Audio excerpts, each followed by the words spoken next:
தரணி வாழ் தமிழர்களின் இதய ஒலி தமிழன் 24.com. காதலனால் கடத்தப்பட்டு 11 வயது சிறுமி கூட்டு பாலியல் வன்புணர்வு தமிழர் பகுதியில் சம்பவம். கொரணை முதியோர் இல்லத்தில் பூட்டி வைக்கப்பட்ட முதியவர்கள் உயிர் தப்பியவர் வெளியிட்டுள்ள ஷாக் கொடுக்கும் தகவல். சங்கீதனை விடுதலை செய் கிளிநொச்சியில் ஆர்ப்பாட்டம். கனடாவுக்கு அனுப்புவதாக கூறி இடைநடுவில் சித்திரவதை இலங்கையர்கள் தொடர்பில் பகிர் தகவல். பாடகர் சங்கீதனுக்கு விடுதலை கோரி உயர்நீதிமன்றத்தில் மனு தாக்கல். யாழில் கோர விபத்தில் இளைஞர் உயிரிழப்பு, 2 அதிதீவிர சிகிச்சை பிரிவில். தற்போதைய அரசாங்கத்தின் லட்சணம் எரிந்து விழுந்த மஹிந்த ராஜபக்ஷ. சுவிஸ் ஆஃப்ரிங்கன் நகரத்தில் குறைந்த விலையில் சிறந்த தரத்தில் உங்கள் வீட்டு தேவைகளுக்கான யாவும் ஒரே இடத்தில் லிட்டில் ஏசியா. இங்கே தாயகத்தில் இருந்து தரமான மரக்கறி, ஃப்ரெஷ்ஷான இறைச்சி, சுவையான மீன் வகைகள் மற்றும் ஆசிய, ஆப்பிரிக்க, தாய்லாந்தில் இருந்து இறக்குமதி செய்யப்பட்ட பலசரக்கு பொருட்கள் அனைத்தும் ஒரே கூரையின் கீழ். உங்கள் ஷாப்பிங்கை இனிமையாக்க 200க்கும் மேற்பட்ட கார் பார்க்கிங் வசதி. மேலும் ஹைவேயில் இருந்து வரும் 700 மீட்டர் தூரத்தில் மிக பிரம்மாண்டமான லிட்டில் ஏசியா எக்ஸோட்டிக் ஃபுட். இன்னும் என்ன யோசிக்கிறீங்க? இப்பவே வாங்க, கையோட அள்ளிட்டு போங்க. Little Asia exotic food, park வெக் 2, 4665 ஆஃப்ட்ரிங்கன். தொடர்புகளுக்கு 0627 981111. தொடர்பென விரிவான செய்திகள். காதலனால் வீட்டில் இருந்த சிறுமி கடத்தி சென்று கூட்டு பாலியல் துஷ்பிரயத்துக்கு உட்படுத்தப்பட்ட சம்பவத்துடன் தொடர்புடைய 25 வயது இளைஞனை 14 நாட்கள் விளக்கமறியலில் வைக்குமாறு கல்முனை நீதவான் நீதிமன்றம் உத்தரவு பிறப்பித்துள்ளதாக தெரிவிக்கப்பட்டுள்ளது. அம்பாறை கல்முனை தலைமையக போலீஸ் பிரிவுக்குட்பட்ட புறநகர் பகுதியில் உள்ள ஒரு வீடொன்றில் வைத்து குறிப்பாக இரவு இந்த சம்பவம் இடம்பெற்றதாக தெரிவிக்கப்பட்டுள்ளது. இதுகுறித்து பாதிக்கப்பட்ட சிறுமியின் தரப்பால் மறுநாள் முறைப்பாடு செய்யப்பட்டது. நேற்றைய தினம் கல்முனை நீதிமன்ற நீதவான் முன்னிலையில் சந்தேக நபர் ஆஜர்படுத்தப்பட்ட பொழுது அவரை 14 நாட்கள் விளக்கமறியலில் வைக்குமாறு நீதவான் உத்தரவிட்டுள்ளார். கல்முனை மாநகர பகுதியில் உள்ள ஆடை விற்பனை நிலையம் ஒன்றுக்கு கடந்த 2 மாதங்களுக்கு முன்னர் பாதிக்கப்பட்ட 16 வயது சிறுமி தனது தாயாருடன் ஆடை கொள்வனவுக்கு சென்றார். அப்போது அங்கு பணியாற்றிய இளைஞனுக்கும் சிறுமிக்கும் இடையில் காதல் ஏற்பட்டு தொலைபேசி எண்களும் பரிமாறப்பட்டு தொடர்பில் இருந்தனர். இந்நிலையில் புதன்கிழமை இரவு 11:30 மணிக்கு இளைஞன் வாடகைக்கு எடுத்த வேன் ஒன்றில் தான் பணிபுரியும் கடையில் வேலை செய்யும் மற்றொரு 56 வயதுடைய நபரையும் அழைத்துக் கொண்டு சிறுமியின் வீட்டுக்கு சென்றுள்ளார். அப்போது வீட்டில் இருந்த சிறுமியை தொலைபேசியில் அழைத்த இளைஞன் பலவந்தமாக வேனில் ஏற்றி அம்பாறை மாவட்ட மத்திய முகாம் பகுதிக்கு கடத்தி சென்றார். பாரடைந்த வர்த்தக கட்டடம் ஒன்றுக்கு சிறுமியை கொண்டு சென்று துஷ்பிரயத்துக்கு உட்படுத்திய பின்னர் சிறுமியை அக்கறை பெற்ற பகுதியில் இறக்கிவிட்டு இருவரும் தப்பி ஓடியுள்ளமை தெரிய வந்துள்ளது. பின்னர் அந்த பகுதியால் வந்த பேருந்தொன்றின் உதவியுடன் கல்முனை தலைமையக போலீஸ் நிலையத்துக்கு சென்ற சிறுமி தனக்கு நேர்ந்த கொடூரத்தை விவரித்து முறைப்பாடு செய்தார். போலீசார் உடனடியாக செயற்பட்டு 25 வயதுடைய முதன்மை சந்தேகரை கைது செய்தனர். தலைமறைவாய்க்குள்ள 2 பிள்ளைகளின் தந்தையான 56 வயதுடைய மற்ற சந்தேக நபரை போலீசார் தேடி வருகின்றனர். பாதிக்கப்பட்ட சிறுமி மருத்துவ பரிசோதனைக்காக கல்முனை வைத்தியசாலையில் அனுமதிக்கப்பட்டுள்ளதோடு கடத்தலுக்கு பயன்படுத்தப்பட்ட வேனும் போலீசாரால் மீட்கப்பட்டுள்ளதாக தெரிவிக்கப்படுகிறது. ஹொரண படகுட பகுதியில் அமைந்துள்ள முதியோர் இல்லத்தில் ஏற்பட்ட பாரிய தீ விபத்தில் 13 பேர் உயிரிழந்த சம்பவம் அதிர்ச்சியூட்டும் தகவல்கள் வெளியாகியுள்ளன. சம்பவத்தில் உயிர் தப்பிய வயோதிப பெண்ணொருவர் ஊடகங்களுக்கு வழங்கிய வாக்குமூலம் ஒன்றில் முதியவர்களை அறைக்குள் வெளிப்புறமாக பூட்டி வைப்பது அந்த இல்லத்தில் வழக்கமான நடைமுறை என்று தெரிவித்தார். கடந்த காலத்தில் ஒருவர் இல்லத்திலிருந்து தப்பிச் சென்ற சம்பவத்தை தொடர்ந்து இவ்வாறு அறைகள் பூட்டப்படுவதாக தெரிவித்தார்.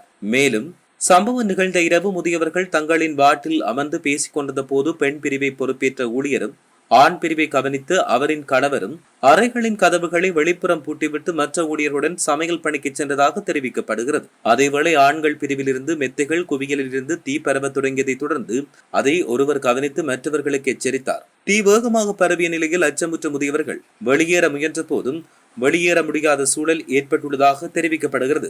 2 முதியவர்கள் தங்களின் படுக்கைகளுடன் கட்டப்பட்டிருந்ததால் அங்கிருந்து நகர முடியாமல் தீயில் சிக்கி உயிரிழந்ததாக தெரிவிக்கப்பட்டுள்ளது. தீயணைப்பு மற்றும் மீட்பு பணிக்காக வந்த கிராம மக்களும் ஆரம்பத்தில் உள்ளே செல்ல முடியாத நிலை ஏற்பட்டதாக தெரிவிக்கப்படுகிறது. காரணம் இல்லத்தின் பிரதான நுழைவாயில் பூட்டப்பட்டதாக தெரிய வருகிறது. பின்னர் ஒரு கதவு திறக்கப்பட்டதை தொடர்ந்து அங்கிருந்த சில முதியவர்கள் தப்பித்து உயிர் காத்துக் கொள்ள முடிந்ததாகவும் தெரிவிக்கப்பட்டுள்ளது. இந்த சம்பவம் தொடர்பில் பல்வேறு கோணங்களில் விசாரணைகள் இடம்பெற்று வருகின்றன.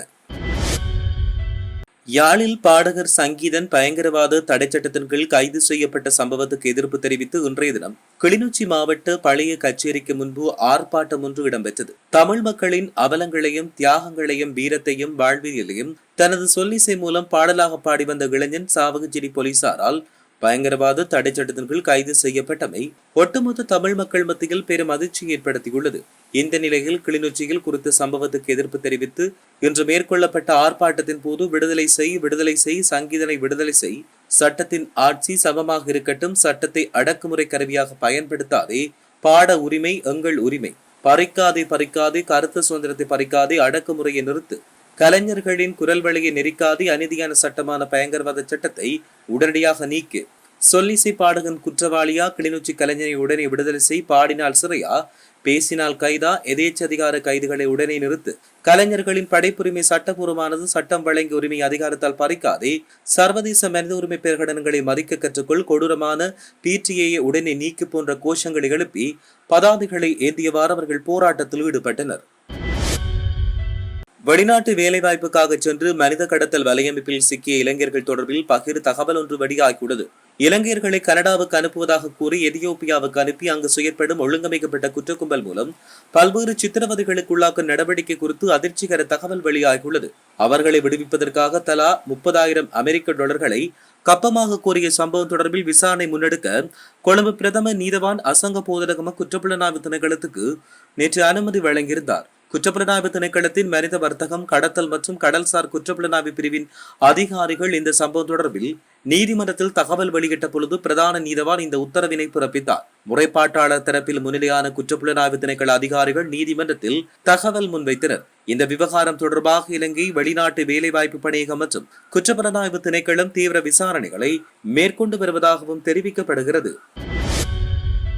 பயங்கரவாத தடைச்சட்டத்தின் கீழ் கைது செய்யப்பட்டு விளக்கமறியலில் வைக்கப்பட்டிருக்கும் இளம் தமிழ் பாடகர் கணேஷ்குமார் சங்கீதனுக்கு விடுதலை கோரி உயர் நீதிமன்றத்தில் மனு தாக்கல் செய்யப்பட உள்ளது. அதன் அடிப்படையில் உயர் நீதிமன்றத்தில் தாக்கல் செய்யப்பட உள்ள அடிப்படை உரிமை மீறல் மனுவுக்கான ஆவணங்கள் மற்றும் சத்திய கடதாசியில் கையொப்பம் பெறப்பட்டுள்ளதாக சங்கீதன் சார்பில் முன்னிலையான சட்டத்தரணி குறிப்பிட்டார். இந்த நிலையில் குறித்த அடிப்படை உரிமை மீறல் மனுவை விரைவில் உயர் நீதிமன்றத்தில் தாக்கல் செய்ய நடவடிக்கை எடுக்கப்படும் எனவும் அவர் தெரிவித்தார். விளக்கமறியலில் வைக்கப்பட்டுள்ள பாடகர் சங்கீதனின் விடுதலையை வலியுறுத்தி உள்நாட்டிலும் சர்வதேச நாடுகளிலும் தொடர்ச்சியாக கோரிக்கைகள் முன்வைக்கப்பட்டு வருகிறது.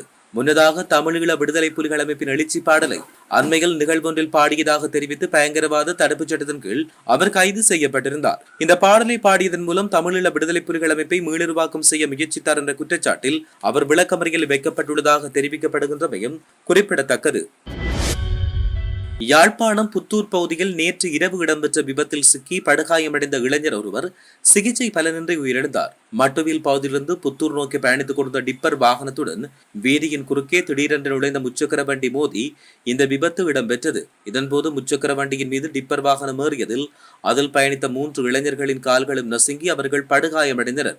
உடனடியாக அவர்கள் மூவரும் யாழ்ப்பாண போதனா வைத்தியசாலையில் அனுமதிக்கப்பட்ட போதிலும் அவர்களில் புத்தூரைச் சேர்ந்த 21 வயது இளைஞர் நள்ளிரவு சிகிச்சை பலனின்றி உயிரிழந்தார். வைத்தியசாலையில் சிகிச்சை பெற்று வந்த ஒருவர் உயிரிழந்த நிலையில் ஏனைய 2 அதிதீவிர சிகிச்சை பிரிவில் சிகிச்சை வழங்கப்பட்டு வருகிறது. விபத்து தொடர்பிலான மேலதிக விசாரணைகளை அச்சுவேலி போலீசார் மேற்கொண்டு வருவதாக தெரிவிக்கப்படுகிறது.